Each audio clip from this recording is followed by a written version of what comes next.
ប្រជាពលរដ្ឋដែលរស់នៅក្នុងស្រុកកៅសមាទទួលបានអគារសិក្សាឯកជនជាលើកដំបូងចាឯកឧត្តមស្វាយសំអៀងអភិបាលនៃគណៈអភិបាលខេត្តមណ្ឌលគិរីឯកឧត្តមម៉ែនងុយប្រធានក្រុមប្រឹក្សាខេត្តបានអញ្ជើញជាអធិបតីនៅក្នុងពិធីសម្ពោធអគារសិក្សាសាលារៀន Brighton ដែលជាសាលាឯកជនដំបូងគេនៅស្រុកកៅសមាដែលស្ថិតនៅក្នុងឃុំស្រែខ្ទុំស្រុកកៅសមាខេត្តមណ្ឌលគិរីចាពិធីនេះគឺបានធ្វើឡើងកាលពីថ្ងៃទី1ខែកក្កដាឆ្នាំ2018ឯកឧត្តមស្វាយសំអៀងអភិបាលខេត្តបានគូបញ្ជាក់ថាសាលារៀន Brighton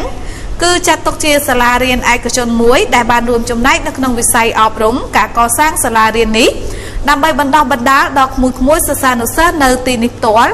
ក៏ដូចជានៅតាមសហគមន៍ផងដែរចាឯកឧត្តមក៏បានបញ្ជាក់ទៀតថាការរីកចម្រើននៅវិស័យអប់រំវិស័យសុខាភិបាលជាពិសេសវិស័យហេដ្ឋារចនាសម្ព័ន្ធផ្លូវភ្លើងទឹកនិងធនធានមនុស្សនេះរួមទាំងប្រជាពលរដ្ឋមានជីវភាពល្អប្រសើរផងនោះចាគឺដោយសារតែការដឹកនាំរបស់សម្ដេចអគ្គមហាសេនាបតីតេជោហ៊ុនសែននាយករដ្ឋមន្ត្រីនៃព្រះរាជាណាចក្រកម្ពុជាចាទៅធ្វើឲ្យប្រទេសជាតិនោះគឺមានសុខសន្តិភាពនិងមានការរីកចម្រើនដោយសពថ្ងៃនេះឯកឧត្តមក៏បានថ្លែងអំណរគុណចំពោះឯកឧត្តមអុកញ៉ាកៅឡាដែលបានចូលរួមចំណែកជាមួយនឹងរាជរដ្ឋាភិបាលកម្ពុជាក៏ដូចជាអាជ្ញាធរខេត្តបានធ្វើឲ្យវិស័យអប់រំនៅឯស្រុកកៅសមាមានការរីកចម្រើនចាឯកឧត្តមក៏បានណែនាំទៅដល់មេដាបេដាឬអាណាព្យាបាលទាំងអស់ត្រូវតែជំរុញឲ្យកូនចូលរៀនឲ្យបានគ្រប់គ្នាទាំងសាលារៀនរដ្ឋនិងសាលារៀនឯកជន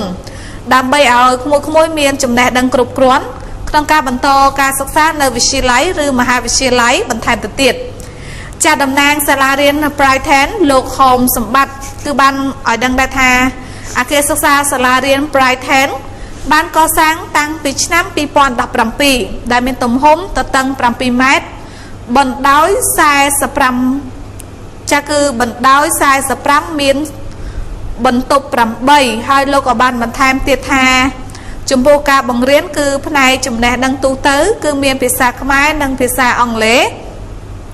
ហើយបង្រៀនចាប់ពីមត្តេយ្យសិក្សាចារហូតដល់ថ្នាក់ទី6បច្ចុប្បន្ននេះគឺសិស្សានុសិស្សបានចូលរៀនប្រមាណជាង500នាក់ផងដែរ